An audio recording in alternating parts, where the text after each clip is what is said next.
এই মোবাইল নামে ক্যান্সার আমার জাতির কাছে। কত ভাইরাস জানেন আগামী প্রজন্ম ঈমান হারা হওয়ার জন্য এটাই যথেষ্ট। আগামী প্রজন্ম বাপ মার মুখে পানি পর্যন্ত দিতে পারবে না, ওরা এত মোবাইলে আসক্ত হয়ে গেছে। দেখবেন অনলাইন গেমগুলো খেলে গিয়ে বলেন, বাবা তোমার আব্বা তোমাকে ডাক দিচ্ছে, উঠবে না কেন, এখন গেমে মত্ত। মা ডাকছে, কেন ডাকছে, শুনতে চাইবে না, ও এখন গেমে মত্ত। ওর মার যদি হার্ট অ্যাটাক হয়, আব্বা যদি মরেও যায়, গালে পানি দেওয়ার লোক থাকবে না। ও ভাই বাবজি, মোবাইল এত বড় ক্যান্সার। মুসলমান কোনোদিন কল্পনা করেনি ওদের মসজিদ থেকে গানের আওয়াজ আসবে, মুসলমান কোনোদিন কল্পনা করেনি ওদের জলসা থেকে গানের আওয়াজ আসবে। কিন্তু আজকে নাস্তিকরা পেরে গেছে। কি সুন্দর কোরআন তেলাওয়াত চলছে মসজিদে। আর রহমান আল্লামাল কুরআন খলাকাল ইনসানা আল্লামাহুল বায়ান আশ-শামসু ওয়াল কমারু বিহুসবান ওয়ান নাজমু ওয়াশ-শাজারু ইয়াসজুদান। সুন্দর তেলাওয়াত চলছে, হঠাৎ পাশে টিং টিং টিং টিং টিং টিং বেজে গেল। ইমাম সাহেব মোবাইল বন্ধ করতে বলতে ভুলে গেছেন, বাজনা শুরু। মনে হবে না মসজিদ না মন্দির, ঘন্টা বাজছে আল্লাহর ঘরে। আহারে, হ্যাঁ ওরা পেরে গেছে। আজকে পীর সাহেবের পকেটে মোবাইল, আলেম সাহেবের পকেটে মোবাইল, বক্তার পকেটে মোবাইল, শ্রোতার পকেটে মোবাইল। হ্যাঁ হ্যাঁ ওরা পেরে গেছে। মসজিদের মধ্যে গান ঢুকিয়ে দিল, জলসায় গানের আওয়াজ দিয়ে দিল। আজকে ঘরে ঘরে থেকে কোরআনকে আলাদা করে দিল। ও ভাই বাবজি আমার, আল্লাহ যদি কিয়ামতের দিন আমাকে আপনাকে বলে, ওরে আল্লাহর বান্দারা বলো না বলো, দুনিয়ায় মোবাইল কেন কিনেছিলে, কারণটা একটু বলো। আল্লাহর সামনে তো সবাই নিজের অন্যায় বলতে চাইবে না, কি করে ভালোটা বলবে? আল্লাহ ফোন করার জন্য মোবাইল কিনেছিল, কেউ বলবে না হোয়াটসঅ্যাপ চালানোর জন্য, মেসেঞ্জার চালানোর জন্য, গুগলে বিভিন্ন জিনিস দেখার জন্য, ইউটিউব দেখার জন্য বলবে না, কি বলবে? ফোন করার জন্য। আচ্ছা ফোন কার কাছে করতে? আচ্ছা ও তখন বলবে, আল্লাহ ফোন করতাম মামার কাছে, নানার কাছে, দাদুর কাছে, অমুক নেতার কাছে, এত মানুষের সাথে সম্পর্ক। আচ্ছা ওদের সাথে কথা বলতে আমি আল্লাহ, আমার সাথে কোনোদিন কথা বলতে ইচ্ছা হয়নি। ওই দিন বান্দা বান্দি বড় প্রশ্নের সম্মুখীন হয়ে মাথা হ্যাঁ করে হয়তো দাঁড়িয়ে থাকবে, হয়তো বলবে, আল্লাহ হ্যাঁ কথা বলতে ইচ্ছা হয়েছিল। আল্লাহ যদি বলে, বান্দারে দুনিয়ায় অন্যের সাথে কথা বলবে বলে 5,000, 10,000, 20,000, 30,000 টাকার মোবাইল কিনলে, ওরে বান্দা একটু বলো না, আমার সাথে কথা বলার জন্য আমার কোরআনটা তো 5,000 না, 10,000 না, 300 টাকায় কোরআন পাওয়া যেত, কোনোদিন কি একটা কোরআন তুমি কিনেছিলে? ভাই বাবজি আমার, দাদু আমার, নওজোয়ান যুবক বন্ধু আমার, আম্মা জান, মা বোন আমার, আজ আপনি আছেন, আগামীকাল থাকবেন না। মরে যাওয়ার পরে আপনার ছেলে বলবে, এটা আব্বার ঘর, এটা আব্বার বাইক, এটা আব্বার ঘড়ি, এটা আব্বার দোকান, ইত্যাদি ইত্যাদি। মরে যাওয়ার পরে কি পেরেছেন? আপনার ছেলেটা বলবে, এটা আমার আব্বার কোরআন, এটা আমার আম্মার কোরআন। আপনার কি একটা কোরআন আপনার নামে আছে? আপনি বলতে পারেন, হুজুর আমি কি করব কোরআন কিনে? আমি তো কোরআন পড়তে পারি না, আমি তো কোরআন পড়তে জানি না। হাতে ধরে নয় পায়ে ধরে বলছি, আজ থেকে এমন কথা আর আপনি বলবেন না। আমি দাবি করে বলছি, আপনি কোরআন পড়তেও পারেন, আপনি কোরআনও জানেন, জোরে বলা যাবে না। আপনি বলবেন, হুজুর আমার চেয়ে আমার ব্যাপারে কি আপনি বেশি জানেন? আমি বলবো, অন্য ব্যাপারে না জানলেও এই ব্যাপারে একটু বেশি জানি। কেন? আপনি যে ঈমানদার, তাই আপনার প্রতি আমার পূর্ণ আস্থা। আপনি কোরআন পড়তে পারেন, আপনি কোরআন জানেন, জোরে বলা যাবে না। কি করে জানেন? আপনি নামাজ যদি পড়েন, তাই যে কোনো নামাজ সপ্তাহে পড়েন, বছরে পড়েন, আর দৈনন্দিন পড়েন যদি, আমার দৃঢ় বিশ্বাস আপনি যখন নামাজে দাঁড়ান, ওই নামাজে দাঁড়িয়ে হাতটা বেঁধে আপনি তো পড়েন, আলহামদুলিল্লাহি রাব্বিল আলামিন আর রহমানির রহিম। এই যে আপনি সূরা ফাতিহাটা পড়েন, এটা কোনো বাংলা বইয়ের পাঠ না, এটা কোনো উর্দু বইয়ের পাঠ না, এটা কোনো ইংলিশ বইয়ের পাঠ না, এটা হলো কোরআনের এমন পাঠ। আমার রাসূল হাদিসের মধ্যে বলেছেন, সূরা ফাতিহা হলো উম্মুল কোরআন, কোরআনের মা। একটু জোরে জোরে বলা যাবে না? ও ও ভাই বাবজি আমার, আম্মা জান, মা বোন আমার, আপনি কি জানেন না সূরা ইখলাস কুল হুয়াল্লাহু আহাদ আল্লাহুস সামাদ, এই যে সূরা ইখলাসটা আপনি পড়েন এটা কিন্তু দুনিয়ার অন্য কোনো বইয়ের পাঠ নয়, এটা কোরআনের এমন একটা অংশ আমার রাসূল হাদিসের মধ্যে বলেছেন সুলুসুম মিনাল কোরআন, এটা কোরআনের 1/3 দুনিয়ার কোন বান্দা বান্দি যদি বিসমিল্লাহ বলে এই সূরাটা 3 বার তেলাওয়াত করে ওর আমলনামায় 1 খতম কোরআন তেলাওয়াত করার নেকি আমার আল্লাহ লিখে দেবেন। জোরে বলা যাবে। ভাই বাবজি আমার, আপনি কি সূরা ফালাক জানেন না? আপনি কি সূরা নাস জানেন না? আপনি কি সূরা কাউসার পড়তে পারেন না? আপনি কি আয়াতুল কুরসি জানেন না? এগুলো সব কোরআন, এগুলো সব কোরআন। ও ভাই বাবজি ঠিক এমন ধরে নেন দুনিয়ায় যেমন মোবাইল সবাই চালাতে জানে কিন্তু ইংলিশ কিন্তু সবাই জানে না, ইংলিশ জানে না কিন্তু মোবাইল চালাতে জানে, ঠিক তদ্রূপ মুসলমান ও আরবি জানে না হতে পারে, আরবি জানে না, আরবি পড়তে পারে না, কিন্তু মুসলমান মানে ও কোরআন জানে, কোরআন পড়তেও পারে। ধরে বলা যাবে।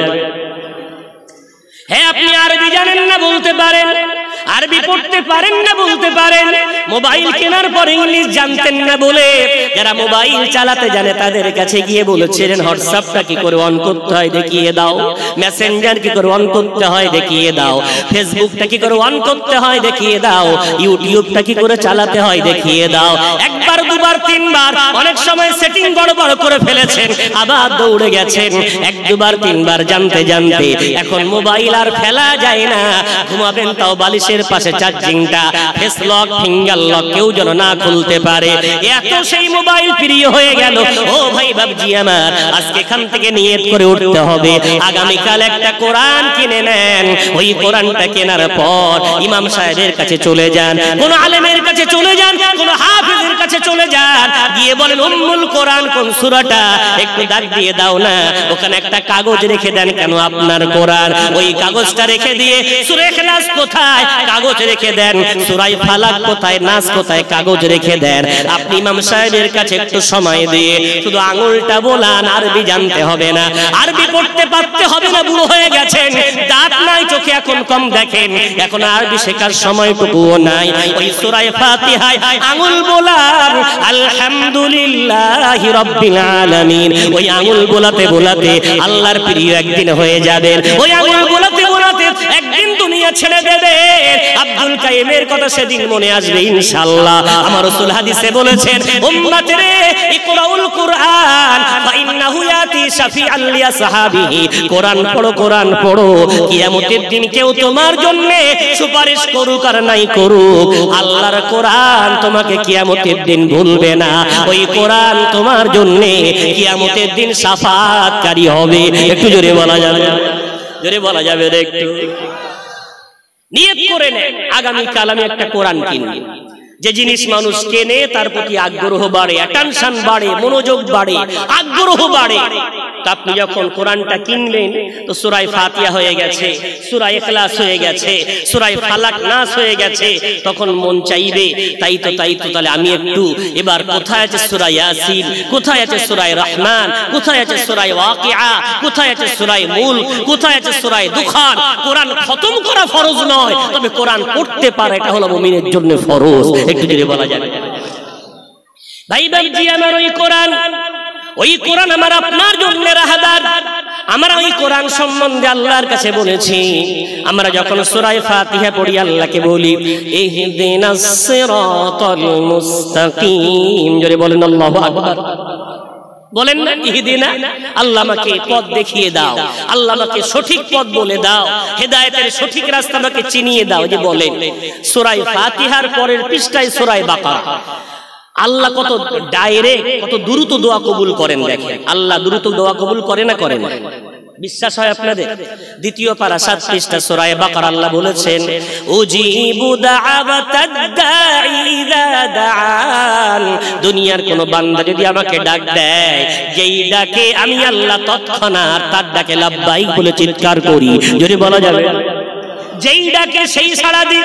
সুতরাং বান্দা নামাজে দাঁড়িয়ে বলছে ইহদিনাস সিরাতাল মুস্তাকিম, আল্লাহ সঠিক রাস্তাটা বলে দাও। আল্লাহ বলছেন যালিকাল কিতাবু লা রাইবা ফি হুদা, ও বান্দা তুমি না বলেছিলে হেদায়েত দাও, এই নাও এই কোরআনটাই হলো নির্ভেজাল, এটাই হলো হেদায়েতের কান্ডারি। একটু জোরে জোরে বলা যাবে না? এই কোরআন তোমাকে রাস্তা বলে দেবে, মুত্তাকি কারা সেটাও বলে দেবে, মুত্তাকি হলে লাভ কি সেটাও বলে দেবে, জান্নাতি কারা সেটাও এই কোরআন বলে দেবে। একটু জোরে জোরে বলা যাবে? কোরআন যদি আমরা জানি কোন সব দ্বন্দ্ব উঠে যাবে। আজ এত দ্বন্দ্ব, এত মতবিরোধ, এত আমাদের মধ্যে ঝামেলা। ভাই বাবজি, আমার এই 5টা আঙুল প্রত্যেকেই যদি বলে আমি হিরো, এই আঙুলটা দিয়ে একটা দেওয়ালে মারেন না, একটা গাছের গায়ে ধাক্কা দেন না, এই আঙুলটা দিয়ে কারোর দিকে তোলেন না, একটা আঙুলের কোনো জোর নাই, কিন্তু 5টা এক জায়গায় করেন, কেমন হয়েছে? ভয় লাগছে না? আজ আমাদের সবচেয়ে বড় অভাব এই জায়গার, আমরা পন্থীতে ভাগ হয়ে গেছি, আমরা দলে ভাগ হয়ে গেছি, আমরা বিভিন্ন ইউনিটে ভাগ হয়ে গেছি। আমরা মনে করছি আমার দল আমাকে জান্নাতে নিয়ে যাবে। আপনাদের সামনে আব্দুল কাইয়ুম চ্যালেঞ্জ জানাচ্ছে, যে কোনো সময় রাত দিন যে কোনো সময় আমি আপনাদের সাথে বসতে প্রস্তুত আছি। কোন দলের লোক আপনি? আপনার দলের মুরিদ কতজন? সব ক্যালকুলেট করেন, কত কোটি হবে সেটা আমাকে বলে দেন। আমি আব্দুল কাইয়ুম দাবি করে বলছি, আপনার দলের যত কোটি লোক হোক, ওই কোটি কোটি দিয়ে আমার আল্লাহর একটা জান্নাত ভরবে না। আল্লাহর জান্নাত কটা? জোরে বলেন। 8টা। তাহলে আপনি শুধু বলছেন আমি একাই জান্নাতে যাব। আপনার সব উম্মাত, আপনার দলের লোকগুলোকে এক জায়গায় করলে আল্লাহর 8টার মধ্যে একটা ভরবে না। এই বাকি 7টা জান্নাত আল্লাহ ধোঁয়া দেওয়ার জন্য তৈরি করেছে। মাইক ধরলেই আমি জান্নাতি, মাইক ধরলেই আমি জান্নাতি। আরে আদ দুনিয়া মাজরাতুল আখিরাহ, চেষ্টা করো ফসল বোনো, কার ফসল উঠবে আর কার ফসল নষ্ট হবে ও ফয়সালা আমার আল্লাহ করবে। জোরে বলা যাবে?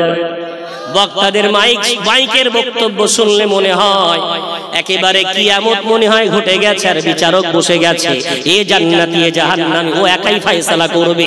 ওরে হুজুর, তোমার কাছে আমার অনুরোধ, তুমি যদি সব ফয়সালা করে দেবে আল্লাহ কিয়ামতের দিন, তাহলে আর কি করবে? তুমি একাই তো সব বন্টন করে দিচ্ছ, এ জান্নাতি ও জাহান্নামী, বেদাতি ও ফাসিক ও কাফির। আরে ভাই, জানো আল্লাহ কি বলছেন? রব্বুল আলামিন বলছেন, ওই যে তেলাওয়াত করলাম আয়াতে কোরআন 26 পারা 16 পৃষ্ঠা সূরা হুজুরাতের মধ্যে আল্লাহ বললেন, এক বাপ এক মা থেকে আমি আল্লাহ তৈরি করেছি, তবে শুনেন আমি আল্লাহ ওয়াজআলনাকুম শুউবান ওয়া ক্বাবাইলা লিতাআরাফু। জোরে বলেন আল্লাহু আকবার। রব্বুল আলামিন বলছেন, আমি আল্লাহ ভিন্ন ভিন্ন দল তৈরি করেছি, ভিন্ন ভিন্ন সংগঠন, ভিন্ন ভিন্ন গোত্র আমি আল্লাহ বানিয়েছি।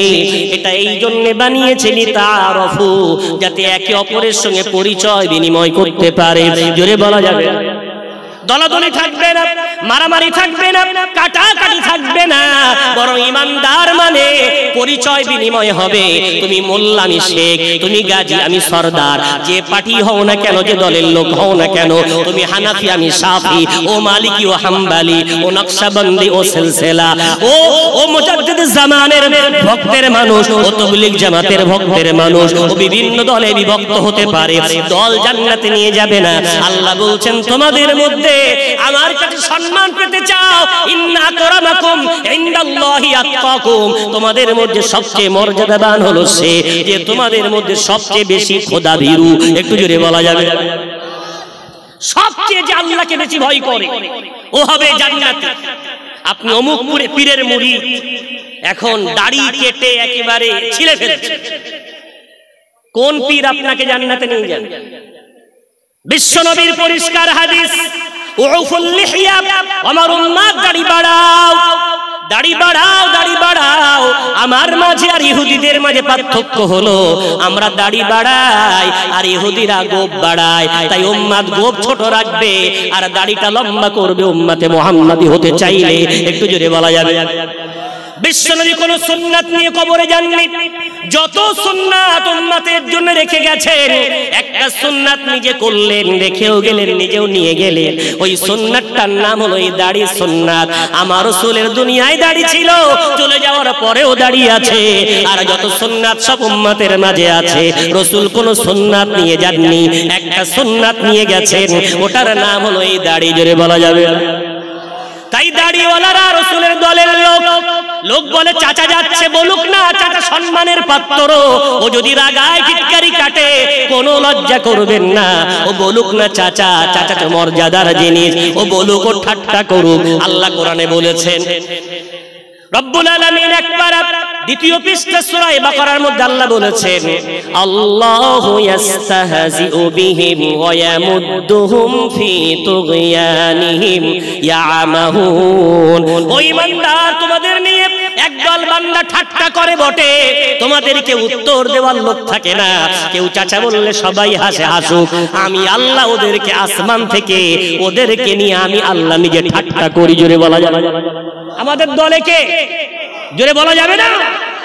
আল্লাহ যদি আমাদের দলে থাকে, কে ঠাট্টা করলো, বয়ে গেল, জানো এটা রাসূলের সুন্নাত। একটু জোরে বলা যাবে। বর্তমান বৈজ্ঞানিকেরা রিসার্চ করার পর ওরা বাধ্য হয়েছে রাসূলের সুন্নাতগুলো মেনে নিতে। দেখবেন ইতিপূর্বে অন্য ধর্মের মানুষ দাড়ি রাখতো কম, রিসেন্ট দেখবেন দাড়ি রাখছে অন্য ধর্মের মানুষ অনেক। কি ব্যাপার?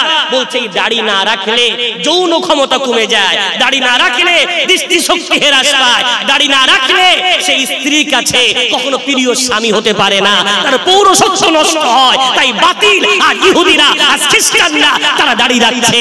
আর হতভাগা উম্মতে মুহাম্মাদি সেই রাসূল উম্মত হয়ে দাড়ি রাখলাম না মানে উম্মত বলো না। এ পীর সে পীর, কোন পীর তোমাকে জান্নাতে নিয়ে যাবে না। কিয়ামতের দিন প্রথম শাফাআতকারী হবে আমার রাসূল হাবিবুল্লাহ। একটু জোরে বলা যাবে না। ভাই ভাই, আমার বিশ্বনবী নিজে বললেন, কাল কিয়ামতের কঠিন ময়দানে, বুখারী শরীফের পরিষ্কার হাদিস, আমার রাসূল বললেন, আনা সাইয়্যিদু ওয়ালদি আদম ওয়া আনা আউয়ালু শাফিঈন ওয়া মুশাফফাঈন। আমি কিয়ামতের দিন আদম সন্তানের নেতা হয়ে উঠব, আর আমি প্রথম সুপারিশ করব, আর আমার সুপারিশ আল্লাহ প্রথম কবুল করে নেবেন। জোরে বলা যাবে। আদম সন্তানের নেতা হব, অর্থাৎ আব্বা আদমও নেতা হবে না। ওদিন নেতৃত্ব চলবে কার? আমার আপনার রাসূলের। একটু জোরে বলা যাবে না। সুতরাং ভাই ভাই, আমার দল মত এগুলো থাকবে, কিয়ামত পর্যন্ত থাকবে। কেন থাকবে? অনেক আমার যারা জেনারেল সাবজেক্ট নিয়ে পড়াশোনা করেছেন বা স্কুল কলেজে পড়েন, আমার যুবক ভাইদের প্রশ্ন, হুজুর এত দল কেন? আল্লাহ এক, নবী এক, কোরআন এক, এত মুসলমানদের মধ্যে এত দল কেন? খুব ঠান্ডা মাথায় বলছি, এত দল হওয়ার কারণ, এখন বলেন বিশ্ব নবী আর আমরা কি সমান না পার্থক্য? জোরে বলতে হবে। নবী দিবস যেহেতু তাই একটু কাজ দিচ্ছি। কত পার্থক্য? রাসূল হলেন আকমাল, তার জীবনের মধ্যে কোনো ত্রুটি নেই। জোরে বলা যাবে। আমার জীবনের মধ্যে, আপনার জীবনের মধ্যে ত্রুটি আছে। তিনি যত আমল করেছেন আমরা কখনো পারবো তার মতো আমল? পারবো না। এটা যদি বুঝতে পারেন তাহলে বোঝেন বিশ্ব নবীর কোন সুন্নাতকে আমার আল্লাহ কিয়ামত পর্যন্ত মিটতে দেবে না। এটা আমার আল্লাহর ওয়াদা। জোরে বলা যাবে। পারা নাম্বার 30, পৃষ্ঠা নাম্বার 17, সূরার নাম সূরা ইনশিরাহ। রব্বুল আলামিন বলেছেন, ওয়ারাফা'না লাকা যিকরা। ও নবী মুহাম্মদ, তোমার গুণকীর্তন, তোমার প্রশংসা, তোমার সুন্নাত, তোমার সিরাত আমি আল্লাহ কিয়ামত পর্যন্ত মিটতে দেব না। আমি আল্লাহ এটাকে আসমান চুম্বি বানিয়ে রাখবো। জোরে বলা যাবে। আসমান চুম্বি আল্লাহ বানিয়ে রাখবার কথা দিয়েছি। এখন বিশ্ব নবী আমাদের মতো ফাঁকিবাজি নামাজ পড়তেন না? নামাজ ভালো করে পড়তেন। জোহরের নামাজ একটা, ও বেচারা এসে 12:57, 3 মিনিট বাকি নিয়ত বেঁধে কি পড়ছে বুঝাবো। আলহামদুলিল্লাহি রাব্বিল আলামিন তো হচ্ছে 3 রাকাত নামাজ, 4 রাকাত নামাজ 3 মিনিট আদায় করেছে। কি নামাজ? আর আমার রাসূল নামাজ পড়ছেন, ব্যাখ্যা দিচ্ছেন স্বয়ং আয়েশা। বিশ্বনবী 2 রাকাত নামাজের নিয়ত বেঁধেছেন। আয়েশা বলছেন আমার ইচ্ছা হলো স্ত্রীকে একটু স্ত্রী হয়ে পিছনে মুক্তাদি হয়ে নামাজ পড়া। ধরে বলা যাবে জীবন স্ত্রীকে নিয়ে নামাজ পড়েছেন আপনারা? একটা মশলা বলে দিই আপনি, কখনো যদি জামাত ছেড়ে যায় অথবা বাড়িতে একা একা নামাজ পড়ছেন, মসজিদে যাওয়ার কোনো কারণে সুযোগ হয়, তাহলে জামাত থেকে বঞ্চিত হয়ে যাবে। কি করবেন? আপনি সামনে দাঁড়াবেন আর আপনার স্ত্রীটাকে পিছনে নেবেন, ও মুক্তাদি আর আপনি ইমাম।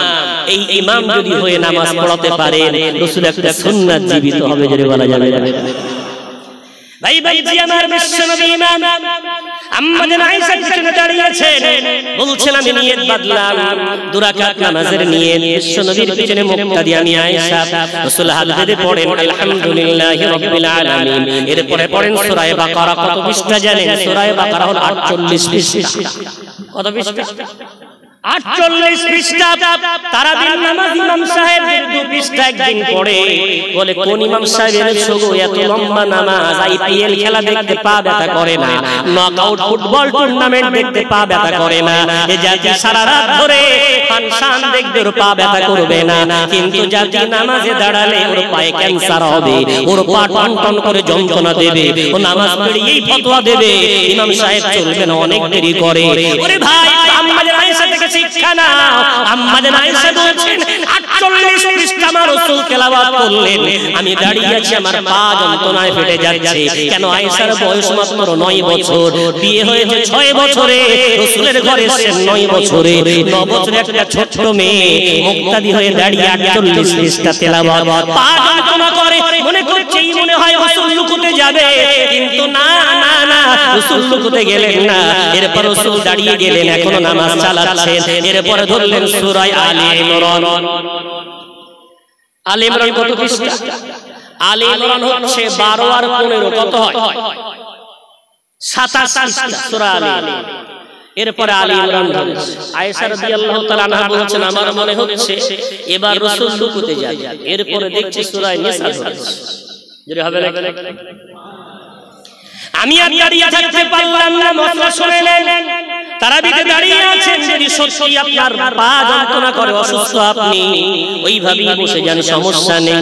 অথবা আপনি নফল নামাজ ইক্তেদা বেঁধে আছেন, আপনি একে একে 2 রাকাত করে সালাম ফিরিয়ে দেন। তাহাজ্জুদ সুন্নাত নামাজ আয়েশা মশলা জানতেন, কি করলেন? বলল আমি পারবো না, আমি একে একে রুকুতে গেলাম, সিজদা করলাম, 2 রাকাত নামাজ পড়ে একে একে সালাম ফিরিয়ে বিছানায় শুয়ে তাকিয়ে রইলাম রাসূলের দিকে। দেখে রাসূল কত সুন্দর নামাজ পড়ে।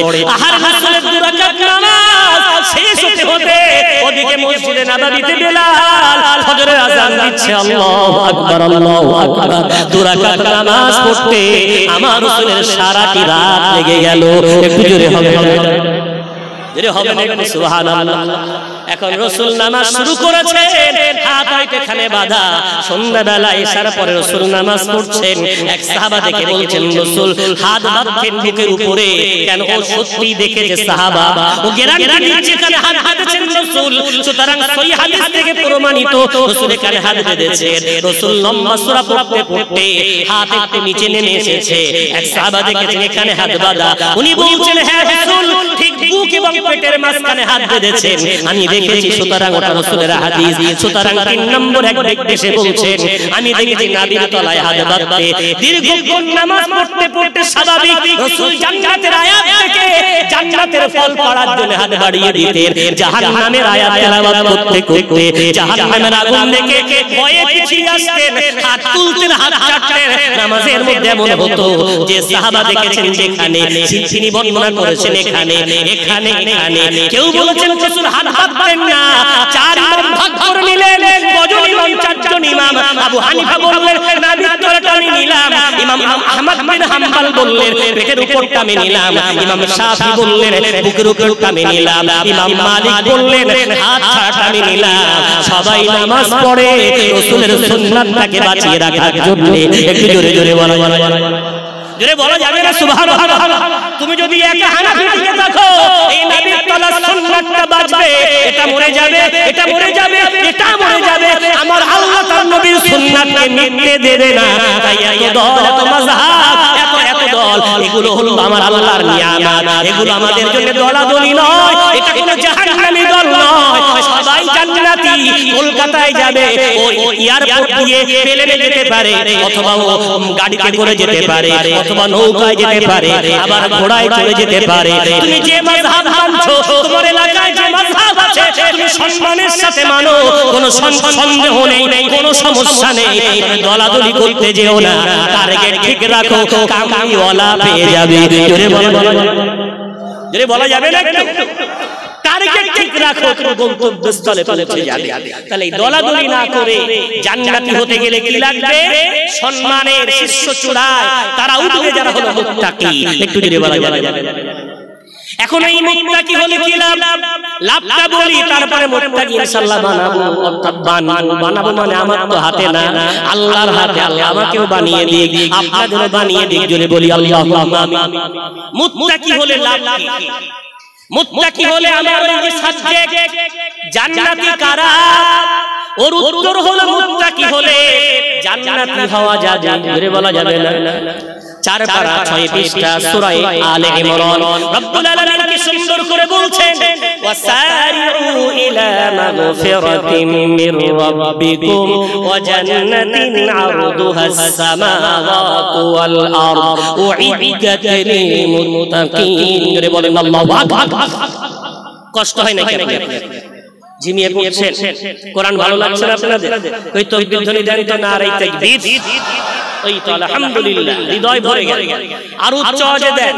আমার আল্লাহ পাক কোরআন 15 পারা 11 পৃষ্ঠা সূরা বনী ইসরাঈল আল্লাহ বলেছেন, ওয়াকাব্বিরহু তাকবীরা।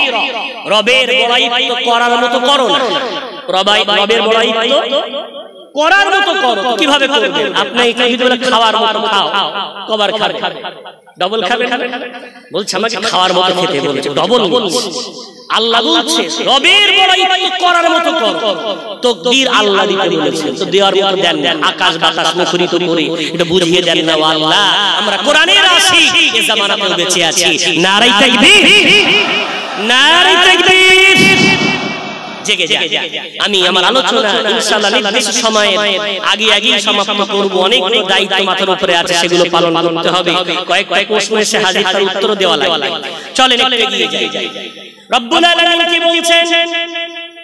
ওয়াসারিউ ইলা মাগফিরাতিন মির রাব্বিকুম ওয়া জান্নাতিন আরদুহাস সামাওয়াতু ওয়াল আরদু উইদ্দাত লিল মুত্তাকিন। ও দুনিয়ার বান্দা বান্দি, অতি দ্রুত দৌড়াও, ধাবিত হও আল্লাহর মাগফিরাতের দিকে। আমার আল্লাহ ক্ষমা করার জন্য অপেক্ষায় বসে আছেন। যদি বলা যাবে না? ও দুনিয়ার বান্দা বান্দি, জানো না তোমার রব তোমাদের কত ভালোবাসে? ক্ষমা করার জন্য তিনি তোমাদেরকে বাহানা তালাশ করেন, কি করে বান্দাদেরকে ক্ষমা করা যায়। তাই ক্ষমা পাওয়ার জন্য একটু দৌড়াও, তিনি তোমাদেরকে ক্ষমা করে দেবেন। জোরে বলা যাবে না? নাম্বার 2 আল্লাহ বলেছেন, ওই জান্নাতের দিকে ধাবিত হও, ওই জান্নাত পাওয়ার আশায় চেষ্টা চালিয়ে যাও।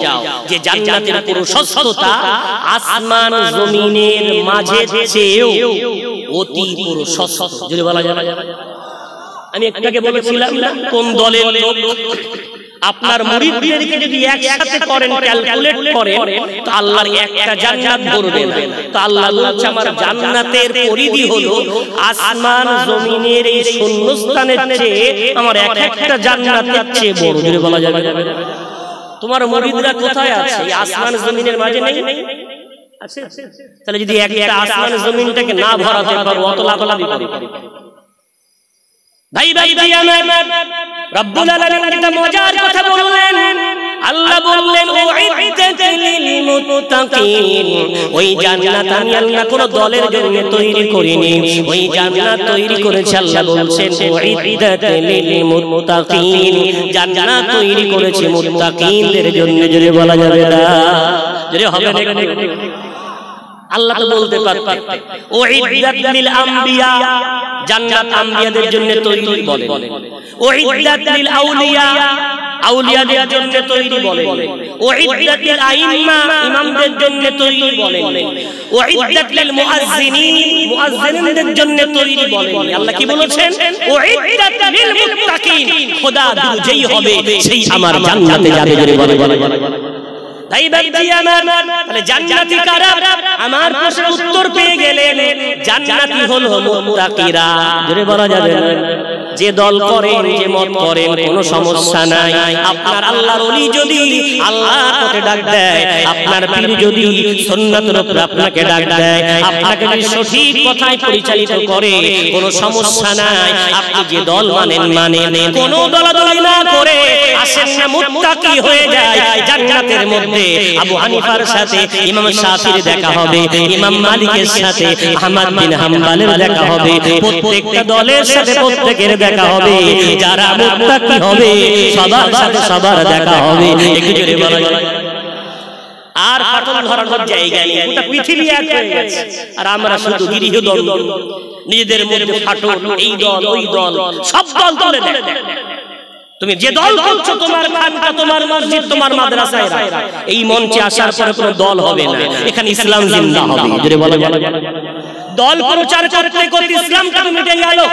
প্রত্যেকটা হুজুর বলে আমার দলের মুরিদ হও। তুমি ইসলাম প্রচার করা বাদ দিয়েছো। ইসলাম তো আল্লাহর ধর্ম, ইন্নাদ-দীনা ইনদাল্লাহিল ইসলাম। আল্লাহর কাছে মনোনীত ধর্মের নাম হলো ইসলাম। একটু জোরে জোরে বলো। ইসলাম প্রচার করো। ইসলাম প্রচার করলে দলাদলি হবে না, মারামারি হবে না, ফিতনা হবে না।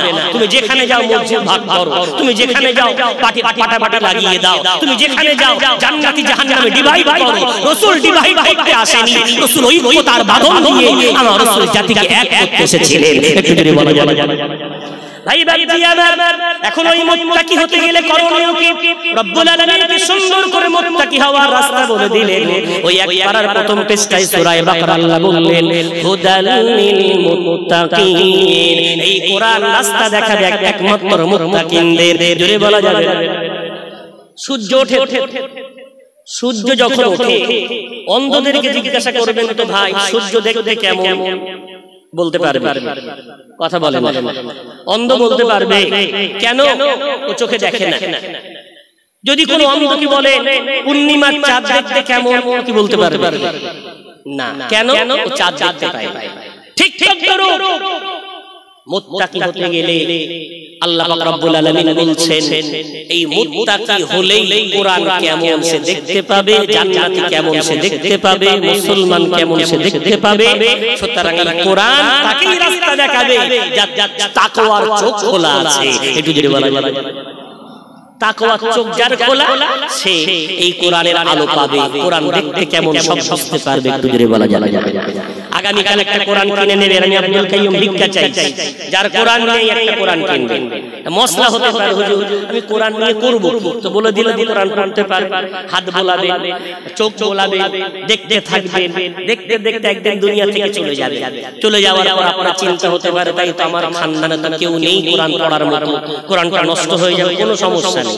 কোরআন যদি পড়ার মতো কেউ নাও থাকে, মশলা কি কোরআন বাড়িতে আছে, নষ্ট হয়ে গেছে, ওটাকে কাফন দিয়ে, সাদা কাপড় দিয়ে মুড়ে, যেখানে মানুষ না যায়, চটকাই কম, এমন জায়গায় পাক পবিত্র জায়গায় দাফন করে দেওয়া যায়। তো আপনি চলে গেছেন, বাড়িতে কেউ পড়ার নেই, তো কোরআন যদি নষ্ট হয়ে যাওয়ার সম্ভাবনা থাকে, দাফন করে দিলেন। কোনো মশলায় ঘাট কোনো সমস্যা। কোরআন কেনে যেন আপনি মরে গেলে আপনার ছেলে বলতে পারে না আব্বার কোরআন, এটা আম্মার কোরআন, এটা ভাইয়ের কোরআন। আর কোরআন কিনলেন মানে আল্লাহর সাথে কথা বলার জন্য আপনার একটা মাধ্যম চুকে গেল। একটু করে বলা যাবে। এখন মুত্তাকি হব কি করে? কোরআন বলছে, রব্বুল আলামিন বলছেন, আল্লাযীনা ইউমিনুনা বিল গায়ব। মুত্তাকি হতে গেলে তার প্রথম নাম্বার, তার মধ্যে গুণ আনতে হবে। আল্লাহকে না দেখে বিশ্বাস করা লাগবে। জোরে বলা যাবে। কেউ আল্লাহকে দেখেছেন নাকি? এখানে কেউ দেখেননি, দেখতে পাবেন নাকি দুনিয়াতে? কখনোই দেখা যাবে না। পারা নম্বর 7 পৃষ্ঠা নম্বর 20 সূরার নাম সূরা আনআমের মধ্যে আল্লাহ বলে দিয়েছেন লা তুদরিকুল আবসার ওয়া হুয়া ইউদরিকুল আবসার। দুনিয়ার চোখ নিয়ে বান্দা কোনদিন তুমি আল্লাহ দেখতে পাবে না, তবে আমার আল্লাহ তোমাদেরকে সর্বদাই দেখতে পাবে। জোরে জোরে বলা যাবে না? ভাই ভাই ভাই আমার, তাহলে দুনিয়ার চোখ নিয়ে আল্লাহ দেখা যাবে না, এখন আল্লাহকে বিশ্বাস করা লাগবে না দেখে। এখন আমরা যারা বসে আছি আল্লাহকে না দেখে ভয় করি না, করি না? জোরে বলবে করি। দেখা যাক কতটা করে। আপনাদের এই গ্রামে মসজিদ আছে, নতুন একটা মসজিদ লিন্টন পর্যন্ত হয়েছে, আর একটা পুরাতন মসজিদে জুমা পড়তে যায়, আর হাজী সাহেব এক মসজিদে স্বনামধন্য ইমাম পাশে মসজিদ তো আছে। এই গ্রামের কারোর ক্ষমতা আছে মসজিদে বসে একটু বিড়ি খাবে? ক্ষমতা নেই। আচ্ছা, মসজিদে বসে তাস খেলতে পারবেন? তাস খেলতে পারবেন না কেন? কাগজের পাতা। ও আল্লাহর ঘর, যা আলহামদুলিল্লাহ, শুনে খুশি হলাম।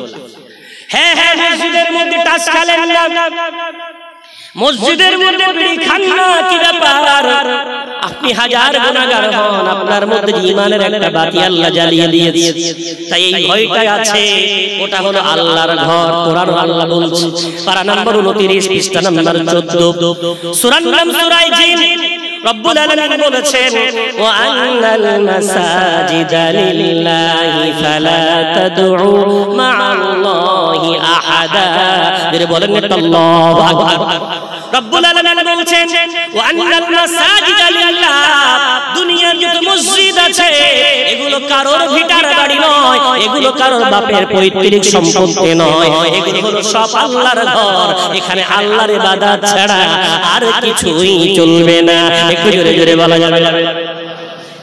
এখন এই বিড়ি খাওয়া বা তাস খেলাটা মাদ্রাসায় করতে পারবে? পারবেন কেন? ও মাদ্রাসা নবীর ঘর, নবীকে কষ্ট দিলে আল্লাহ নারাজ হয়, তাই মাদ্রাসায় করে। আচ্ছা, এই কাজগুলো কোন পীর সাহেবের খানকায় গিয়ে করতে পারবে কেন? আচ্ছা, আল্লাহর ওলিকে কষ্ট দিলে আল্লাহ নারাজ হয়। যাক, সাধুবাদ, স্যালুট আপনাদের। ভাই ভাই জি, এমন হয়ে যাচ্ছে না তো? মসজিদের মধ্যে তাস খেললেন না, মাদ্রাসায় তাস খেললেন না, বিড়ি খেলেন না, খানকায় তাস খেললেন না, বিড়ি খেলেন না। আহারে আমার একদল মা বোন, যেই দেখবেন মসজিদের মুয়াজ্জিন আযান দেয়, আল্লাহু আকবার আল্লাহু আকবার, যেই আযান দিয়েছে তাড়াতাড়ি করে ঘোমটা মুড়ে দেয়। কি ব্যাপার? বলে আল্লাহর আযান হচ্ছে, আল্লাহর আযান হচ্ছে, তাড়াতাড়ি করে পর্দা করে। আলেমরা গেলে তাড়াতাড়ি করে পর্দা করে। ও ভাই বাবজি, ব্যথা নেবেন না। ইমানদার আমরা আল্লাহকে না দেখে কেমন বিশ্বাস করি দেখেন, ঘাটতিটা দেখেন। আমরা আল্লাহকে সীমাবদ্ধ করে দিলাম, আমরা এটা বুঝিয়ে দিলাম আল্লাহ শুধু মসজিদের মধ্যে দেখতে পায়, তাই তাস মসজিদের মধ্যে না খেললেও 8 নাম্বার আমার হিঙ্গলগঞ্জের বিভিন্ন ভেড়িতে বসে, মঞ্চে বসে তাসের আসর জমে না? জমে। কারা জমায়? মুসলমানেরাই। এই না বললো আল্লাহর ঘরে খেলা যায় না কেন? আল্লাহ দেখতে পায়। আল্লাহর ঘরে আল্লাহ দেখতে পায়, ঘরের বাইরে তাহলে বুঝিয়ে দিল আল্লাহর ঘরের বাইরে আল্লাহ দেখতে পায় না। ঘরের বাইরে আচ্ছা, মাদ্রাসায় দেখতে পায়, মাদ্রাসার বাইরে দেখতে পায় না, খানকায় দেখতে পায়, খানকার বাইরে দেখতে পায় না। ও ভাই বাবজি, মুত্তাকি অত সহজ হওয়া যাবে না। মুত্তাকি হতে গেলে যে কাজগুলো আল্লাহর ঘরে করা যায় না, যেই দিন থেকে আমি আপনি আল্লাহর ঘরে যেগুলো করা যায় না ওইগুলো মসজিদের বাইরে বর্জন করে দেব। আমার আপনার নামের আগে লেখা থাকবে মুত্তাকি অমুক, ওই বান্দাটা এবার আসলে মুত্তাকি হয়েছে। একটু জোরে জোরে বলা যাবে না?